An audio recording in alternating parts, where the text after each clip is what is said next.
mikolo mitano ya mbona kotikela Joe Biden bokonzi, Donald Trump alongolaki etumbu likolo na Dan Gertler, Moïse Mbongo asalelaka makele na ekolo Congo Démocratique, bayike na babundi pona sembo basepelite, basusu basepeli lokola George Kapiamba oyo alobi ekopesa nzela na bana mboka kokota na misala ya makele na nzela ya kompani ebengami ya biso.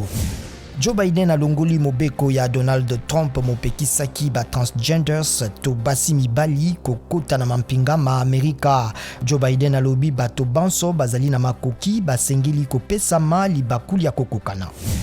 Gilen Nyembonde azwi esika ya Vital Kamerhe bomokambi ya ndako ya mosala ya mokonzi ya mboka na ekolo Congo Démocratique.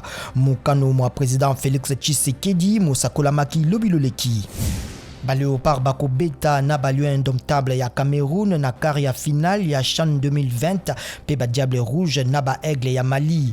Basani ba RDC balongaki mene ya Niger mibale na moko pe ba Diable Rouge basalaki bikamwa na kolonga Libi mongete moko na Libungu Tulu.